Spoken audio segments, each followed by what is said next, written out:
레위기 23장 15절부터 22절까지의 말씀을 한 절씩 교독하시겠습니다.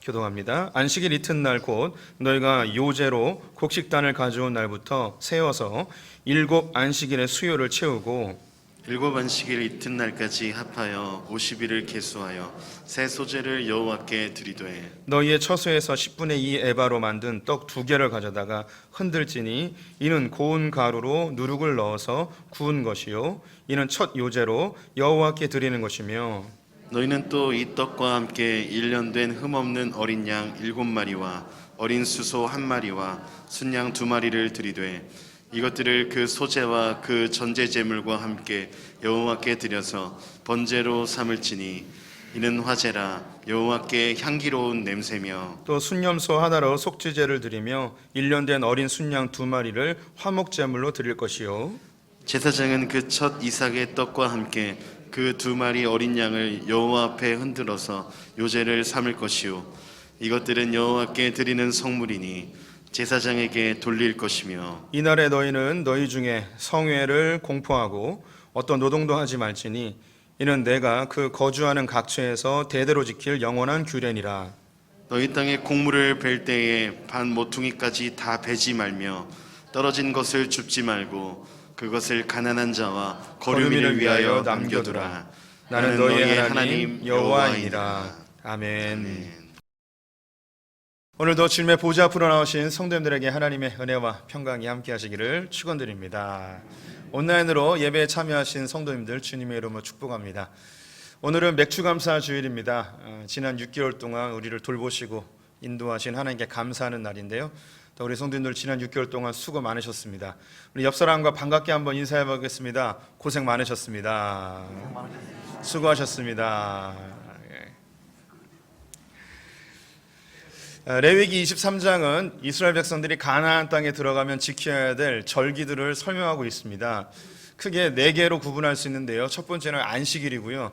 두 번째는 유월절, 무교절, 초실절입니다. 세 번째는 맥추절이고 네 번째는 나팔절, 대속죄일, 초막절 이렇게 4개로 나눌 수 있습니다. 여기서 이제 절기라고 하게 되는데요. 이 절기라는 단어를 들으면 성도님들은 일단 의무적인 것, 율법적인 것으로 다가올 수 있습니다. 이 절기를 우리말로 바꾸면 명절입니다. 영어로 feast라고 되어 있는데요. 페스티벌과 같은 말입니다. 축제라는 뜻이죠. 참 특이한 것이 23장 처음을 시작할 때 안식일이 축제, 명절, 절기라고 이야기하고 있습니다. 우리가 드리는 이 주일 예배는 하나님 앞에서 축제이어야 한다는 것이죠. 하나님 앞에 나온 우리 성도님들 기쁨으로 예배에 참여하시기를 권면을 드립니다. 요즘은 식탁 교제도 못하고 하는데 함께 먹고 함께 이야기 나누고 주님 안에서 먹고 뛰놀고 찬송하고 이것이 안식일 날 주님이 기대하시는 예배가 아닐까 싶습니다.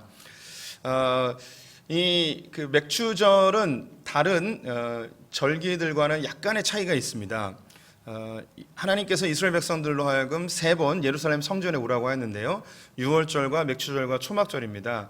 그래서 그 절기들마다 약 일주일, 긴 것은 2주일 동안 진행이 되면서 각지에 흩어져 있던 사람들이 예루살렘 성전으로 오게 됩니다. 그래서 유월절과 무교절, 초막절이 함께 연결이 되고요.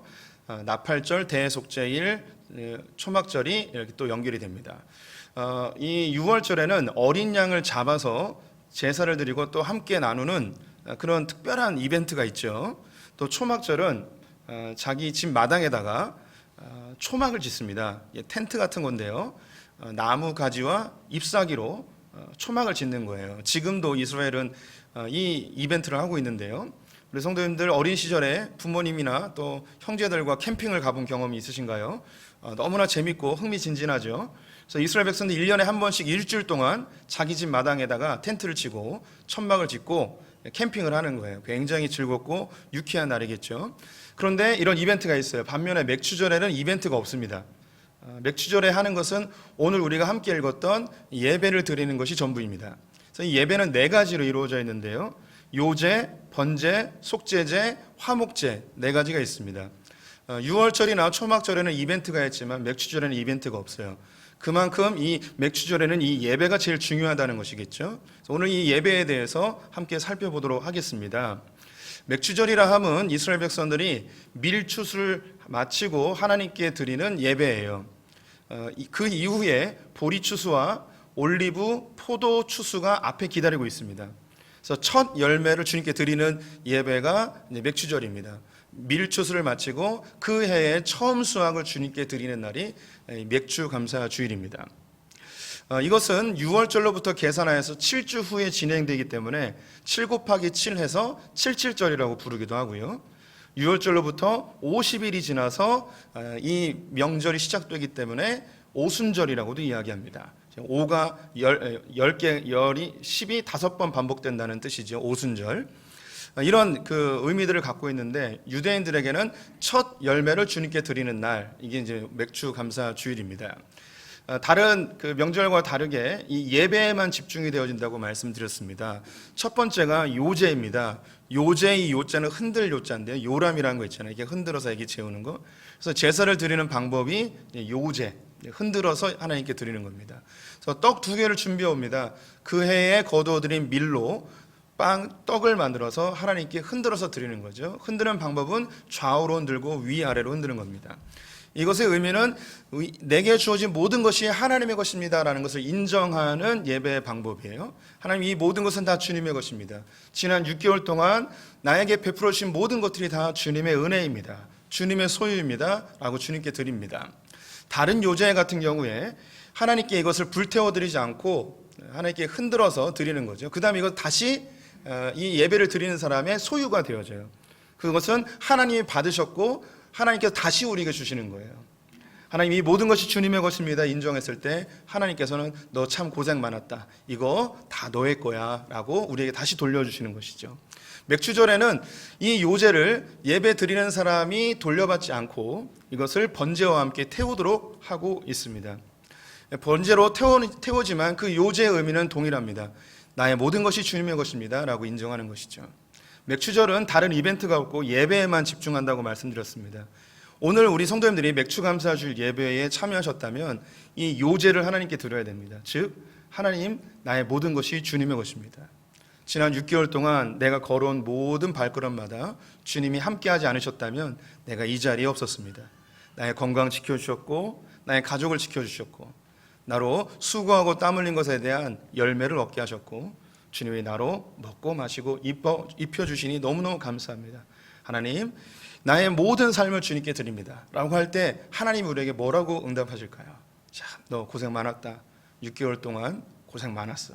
코로나인데 그래도 하나님 앞에 열심히 살려고 노력하고 참 고생 많았다 하며 우리를 칭찬하시고 격려하고 위로하지 않으실까 싶습니다. 오늘 이 맥주감사절을 맞이해서 우리 성도님들의 믿음의 고백이 입술에서 터져나왔으면 좋겠습니다. 하나님, 나의 삶 전체가 주님의 것입니다. 할렐루야. 네, 감사합니다. 두 번째 예배는 번제입니다. 번제. 번제는 완전히 다 태워서 드리는 예배를 번제라고 이야기를 합니다. 이 번제의 의미 자체가 헌신의 의미를 담고 있습니다. 나의 삶이 하나님의 것인과 동시에 나를 하나님께 온전히 다 드립니다.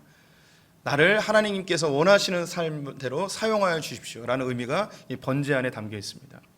이미 제가 설명해 드렸듯이 이 맥주감사 주일은 그의 미래 첫 추수를 하고 하나님께 드리는 예배예요. 그 뒤에 보리 추수와 또 포도 그리고 올리브 등의 추수가 쭉 기다리고 있습니다. 이 추수를 다 마치면 초막절, 우리로 하면 추수감사절에 예배를 드리면서 새로운 한 해를 맞이하게 되어집니다. 이제 우리 성도님들이 6개월의 삶을 살았습니다. 하지만 우리에게는 또 다른 6개월이 남아 있습니다.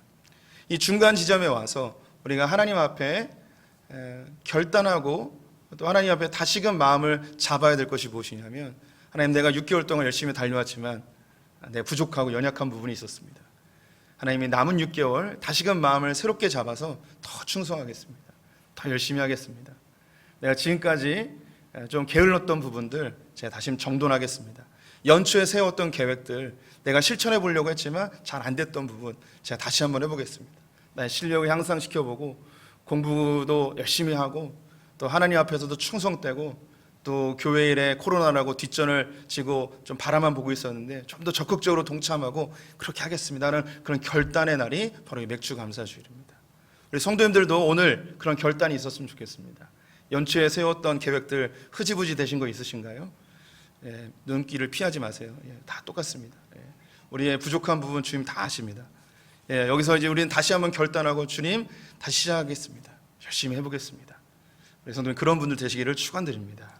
세 번째 예배가 뭐냐면 속죄제예요. 그 이름에서 아시듯이 죄를 씻기 위한 제사입니다. 우리가 하나님 앞에 정결하게 살고 또 하나님 앞에 거룩하게 살려고 애쓰지만 우리의 세상을 살다 보면 죄가 묻고 또 스스로 죄인 줄 알면서도 내 자신을 통제하지 못하고 죄를 범할 때가 있습니다.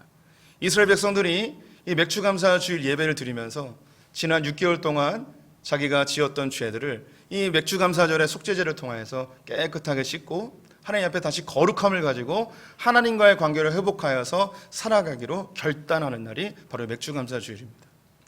우리 성도님들 코로나 때문에 주님과 멀어지지 않으셨습니까? 하나님과 멀어진다는 것 이건 단순한 일이 아닙니다. 이건 아주 어떻게 보면 굉장히 긴장하셔야 될 일인데요. 하나님하고 멀어지면 우리가 어떤 중립지대에 있다고 생각하면 큰 오산입니다. 하나님과 멀어지면 우리는 자연스럽게 죄와 가까워지게 되어 있습니다.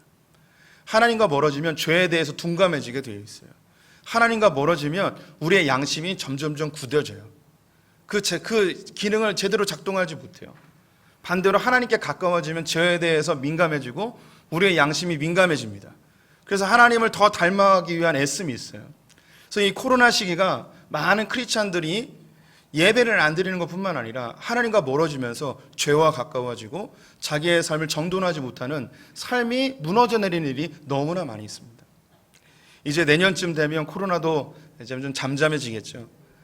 우리 백신을 맞으신 분들은 조금 더 자유롭게 예배에 참석할 수 있고 일상생활도 자유로울 수 있으십니다. 이제 우리 성도님들이 이 맥주감사주일 2021년 맥주감사주일을 기점으로 우리의 성도님들의 삶의 하나님과의 관계를 좀 점검해 보실 필요가 있습니다. 하나님과 묵상의 삶을 다시 시작해 보십시오. 가정에서 가정 예배를 시도해 보십시오. 가족의 구성원들이 동참하지 않는다면 정한 시간에 나 혼자라도 찬송하며 말씀 보고 기도하는 시도를 해보시기 바랍니다. 가족 구성원 전체가 모이지 못할지라도 나와 마음이 맞는 한두 명이라도 함께 하나님 앞에서 예배하는 가정 공동체를 만들었으면 좋겠습니다. 또한 우리 성도님들이 코로나를 핑계로 좀 예배 참석에 좀 소홀하셨던 분이 있으셨다면 이제 그 숫자를 좀 늘려보셨으면 좋겠습니다. 주일 예배를 잘 나오신 분들이 있다면 또 다른 예배에 도전해 보셨으면 좋겠습니다. 하나님 앞에서 이 맥주감사 주일은 한 해의 절반을 마무리하며 하나님과의 관계도 점검하는 날이 되어야 할 것입니다. 우리 성도님들 맥주감사절을 기점으로 주님과 더 가까워지시기를 축원드립니다. 점점 아멘 소리가 줄어들고 있습니다. 부담스러운 거 압니다. 마지막 제사가 화목제입니다. 화목제는 친교제라는 말로도 쓰입니다. Fellowship Offering이라고 되어 있어요. 서로 사귀는 거예요. 다른 예배와는 조금 다르게 이 화목제는 그 제물을 일부를 제사장에게 줍니다. 그래서 요제로 하나님께 드리고 그 몫은 제사장이 취합니다. 나머지 제물은 가족이나 자기 집에 있는 노비나 과부나 객이나 가난한 자들과 함께 나누도록 되어 있습니다. 이 화목제는 함께 나누며 친교하고 함께 잔치를 베푸는 예배가 바로 이 화목제입니다. 이 화목제의 그 진정한 의미를 오늘 본문 22절에서 언급해주고 있는데요. 22절 말씀 같이 읽어보도록 하겠습니다. 너희 땅에 곡물을 벨 때 밭 모퉁이까지 다 베지 말며 떨어진 것을 줍지 말고 그것을 가난한 자와 거류민을 위하여 남겨두라. 나는 너희 하나님 여호와이니라. 하나님께서 맥주절의 예배에 대해서 이야기하다가 그 맨 마지막에 너희들이 이제 이 맥주감사 주일을 마치면 보리추수, 올리브추수, 포도추수들을 각종 추수를 하게 될 텐데 이때 너희가 기억해야 될 것이 있다. 모서리에 있는 구덩이에 있는 것은 추수하지 마라. 그리고 땅에 떨어져 있는 것들은 추리하지 마라. 그것을 거류민이나 가난한 자들을 위해서 남겨두어라 라고 이야기합니다. 이것이 바로 화목제가 가지고 있는 중요한 메시지입니다. 우리는 본능적으로 이기적입니다. 탐욕적이에요. 다른 사람의 것을 빼앗아서라도 내가 더 부유해지고 싶어하는 사람입니다. 모든 사람이 다 탐욕적으로 변하게 되면 그 사회는 붕괴될 수밖에 없습니다. 하나님께서는 이 사회를 유지할 수 있는 중요한 방법을 알고 있습니다. 그것이 사랑입니다. 나눔이죠. 베푸는 거예요. 배려하는 거죠. 용서하는 거예요. 용납하는 거죠. 지난 6개월 동안 우리가 이기적으로 살았다면, 탐욕적으로 살았다면, 사랑과의 관계 속에서 용서하지 못하고 우리가 정죄하고 살았다면, 이 맥주감사주의를 기점으로 우리의 삶의 태도를 바꿔야 되는 거예요. 나누는 삶으로, 사랑하는 삶으로, 용납하고 용서하는 삶으로 전환할 수 있는 기점이 바로 이 맥주감사주일입니다. 신명기에 보게 되면 하나님이 맥주감사주일에 해야 될 중요한 일 중에 너희 집에 있는 노비나 객이나 과부나 고아나 거류민들을 다 불러서 함께 먹고 마시며 즐거워하라고 이야기하고 있습니다. 이 맥주감사주일이 바로 그런 날입니다. 사랑을 나누는 날이죠. 그래서 우리 성도님들에게 소풍교회는 개척 이후부터 이 맥주감사주일에 사랑을 나누기 위해서 자그마한 선물이지만 보리쌀을 나눠드리고 있습니다. 우리 성도님들이 이 보리쌀을 받는 것뿐만 아니라 성도님의 삶에서 나의 것을 다른 사람에게 조금 나눌 수 있는 여유를 가지셨으면 좋겠습니다. 얼마나 치열한 세상을 살고 있습니까? 정말 정글과 같은 세상을 살아가고 있습니다. 코로나 시기라 더 사람들의 마음이 강팍해져서 조그만 손해도 견디지 못하는 그런 너무나 팍팍하고 너무 암울한 세상을 살아가고 있습니다. 이런 곳에서 우리 성도님들이 베푸는 그 사랑의 조그마한 몸짓이 샘물과 같이 작은 빛과 같이 이 세상을 청량하게 만들어줄 줄 믿습니다. 우리 성도님들 맥주감사주의를 맞이하여서 이기적인 탐욕적인 마음을 버리고 주의 사랑을 베푸는 성도님들 되시기를 주님의 이름으로 축원드립니다. 이 맥주감사주일은 4개의 중요한 예배를 갖고 있습니다. 일주일 6개월 동안 살았던 나의 삶 전체가 주님의 것임을 인정하는 그런 감사의 고백이 있고요. 남은 6개월을 열심히 충성되게 살겠다는 그 헌신의 다짐의 시간이 또 이 시간입니다. 더불어서 6개월 동안 지었던 나의 죄악들을 깨끗하게 씻고 남은 6개월을 주님과 동행하며 주님과 친밀해지고 싶다는 결단의 시간이 또 오늘입니다. 더불어 이전에 살았던 나의 이기적이고 욕망에 가득 찼던 나의 모습을 내려놓고 주의 사랑을 베풀며 나누며 가난한 자들과 함께 주의 사랑을 함께 하고자 하는 그런 결단의 시간이 바로 오늘이죠. 이런 이야기를 들었을 때 우리 성도님들은 아마 2가지의 반응을 보이실 것 같아요. 목사님 맞습니다. 내가 올 한해 남은 이 6개월을 정말 주님 안에서 열심히 살아보겠습니다. 결단하고 주님과 좀 더 가까워지고 예배도 더 잘 드리고 가정 예배도 드리고 열심히 살겠습니다. 내게 주어진 또 6개월을 열심히 충성하고 수고해서 또 열매를 맺어서 추수감사주일에 하나님께 감사의 열매를 드리겠습니다. 이런 결단의 마음을 가지시는 분들도 있을 거예요. 근데 어떤 분들은 반대의 마음을 가질 수도 있어요. 목사님, 세상이 그렇게 호락호락한 게 아닙니다. 목사님 말씀하신 대로 이렇게 성경적으로 산다고 다 되는 게 아니에요. 뭐 나누라고요? 쥐뿔이나 뭘 나눠요? 하나라도 더 가져야죠. 내가 지금 더 많이 모아야지 뭘 나눕니까? 이 세상은요 다 부조리합니다. 내가 이렇게 열심히 한다고 해서 내가 그 높은 자리에 올라가고 일한 것에 대한 그런 대가를 받는다고요? 웃기는 소리 하지 마십시오. 세상은 다 썩었습니다. 내가 뒤로 조금 불법적인 방법으로 하지 아니하면 세상은 나를 알아주지 않습니다. 이득을 얻을 수가 없습니다. 이 말도 틀린 말은 아닌 것 같습니다. 이미 세상이 그렇게 다 뒤죽박죽 엉망진창이 되어져 버렸습니다. 우리 성도님들이 평생 월급을 모아도 집 한 채를 살 수 없는 그런 암울한 세상을 살아가고 있습니다. 많은 사람들이 부동산 투자 세미나에 몰려가고 있습니다. 주식 설명회에 몰려가고 있습니다. 경매 설명회에 몰려가고 있습니다. 사람들이 정상적인 수고하고 땀 흘려서 이 돈을 얻으려는 그런 이 수확을 얻으려는 그런 시대가 아니라는 걸 사람들이 다 알고 있어요. 어떻게 하면 쉬운 방법으로 더 많은 돈을 벌까를 꿈꾸고 있습니다. 요즘 젊은이들은 도박에 미쳐 있습니다. 비트코인에 미쳐 있습니다. 어떻게 하면 더 많은 돈을 벌까? 어떻게 하면 빠른 시일 내에 더 많은 이득을 얻을까? 이런 생각을 하고 있습니다. 그런 시대에 이런 이야기를 한다는 건 어쩌면 우리에게 더 큰 실망감과 좌절감만 주는 건 아닐까 싶습니다. 이 세상은 안 돼라는 생각을 가질 수도 있습니다. 이런 시대에서 내가 결심하고 내가 마음을 다잡고 다시 서려고 하여도 우리 너무나 쉽게 무너집니다. 죄와 싸워 이기려고 하여도 또다시 무너지는 날 보면서 나를 자책하기도 하고 난 안 돼라고 포기해버리기도 하고 어차피 할 될 거 시도도 안 해보는 우리의 모습을 발견하게 됩니다. 관계 속에서 용납, 용서, 사랑 이런 건 이미 사라져버린 언어입니다. 내가 저 사람이 얼만큼 잘했는데 저 사람이 나에게 한 것을 생각하면 너무 화가 나서 견딜 수가 없다. 가장 가까운 사람에게 그 분노가 차올라서 그 가정이 지옥처럼 변해버린 분들, 내가 다시 시도한다고요? 목사님, 우리 집에 한번 와서 살아보세요. 그게 가능한 일인가? 라고 푸념하실 분들도 많이 있을 것입니다. 우리는 수없이 다짐하고 또 결단하여도 쉽게 쓰러지고 쉽게 무너지는 것이 우리의 현실입니다. 그래서 이런 그 맥주감사 주일에 하나님께 감사하고 결단하고 헌신하고 다시금 마음을 다잡고 시작하자는 이 말이 공허한 이야기로 들릴 수밖에 없는 분들이 우리 가운데 많이 있을 수 있습니다.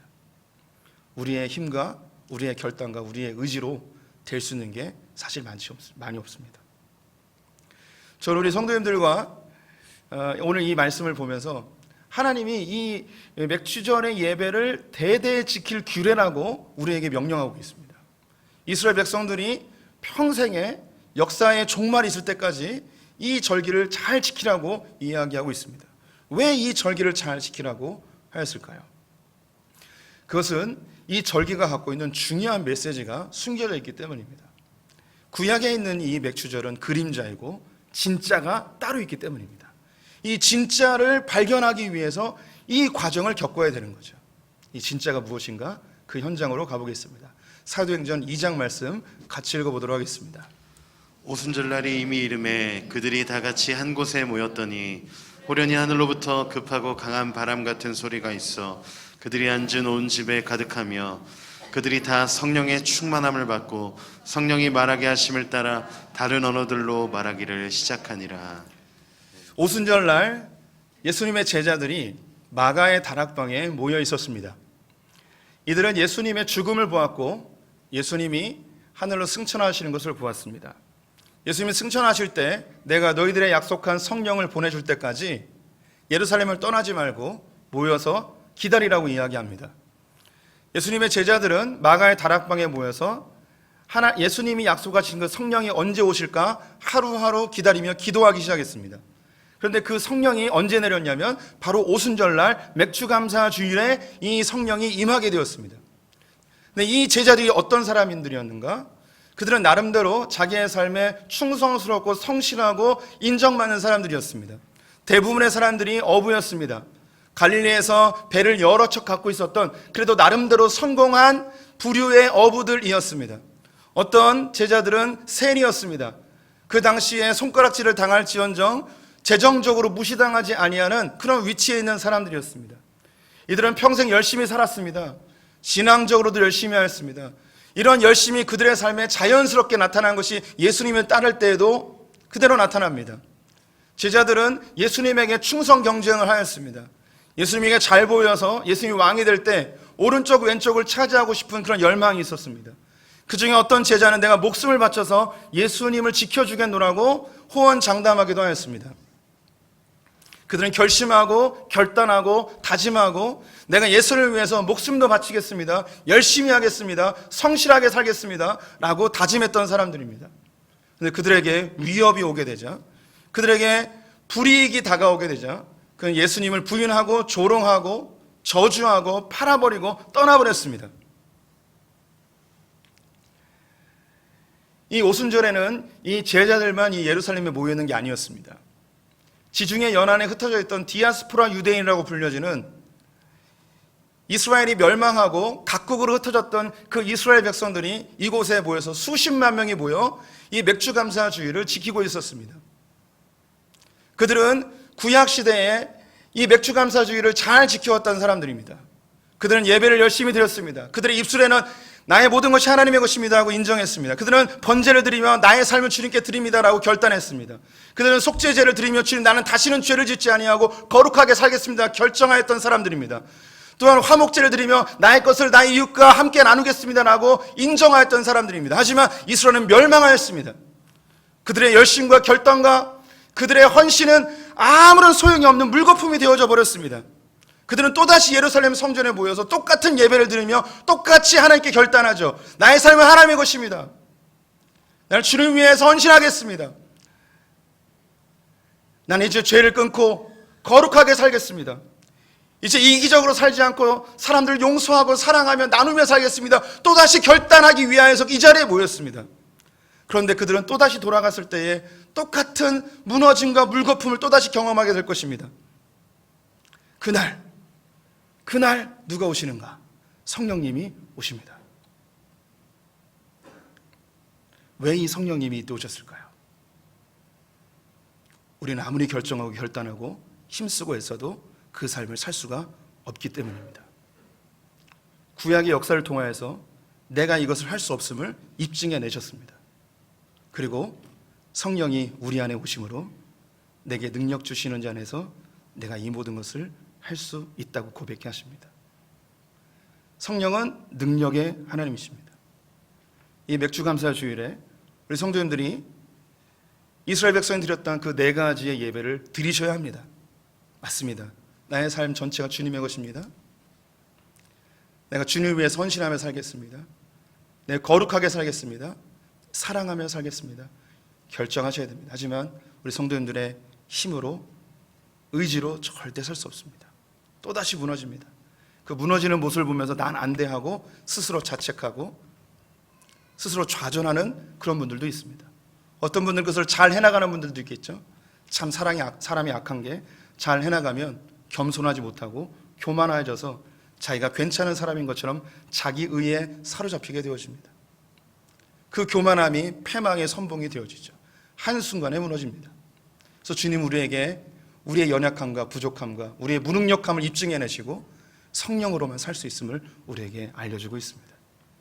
우리 성도님들, 앞에 제가 4가지의 제사를 이야기하였지만 그건 잊어버리셔도 좋습니다. 한 가지만 붙으셨으면 좋겠습니다. 주님, 저는 할 수 없습니다. 주님, 나를 붙들어 주십시오. 성령으로 나를 채워 주십시오. 주님의 은혜가 아니면 한순간도 살 수 없습니다. 하는 고백이 우리 성도님들에게 있었으면 좋겠습니다.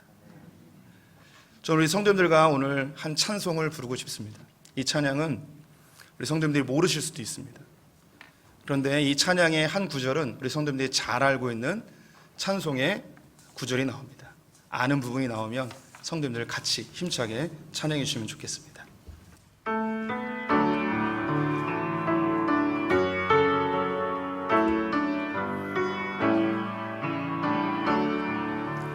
내 평생 살아온 길 뒤돌아보니 짧은 내 인생길 오직 주의 은혜라 주의 은혜라 주의 은혜라 내 평생 살아온 길 주의 은혜라 주의 은혜라 담이 없는 사랑 달려갈 길 모두 마치는 주 얼굴 볼 때 나는 공로 전혀 없도다 오직 주의 은혜라 지금까지 지내온 것 주의 크신 은혜라 한이 없는 주의 사랑 어찌 이루 말하랴 자나깨나 주의 손이 항상 살펴주시고 모든 일을 주 안에서 형통하게 하시네 주의 은혜라 주의 은혜라 내 평생 살아온 길 주의 은혜라 주의 은혜라 담이 없는 사랑 달려갈 길 모두 마치는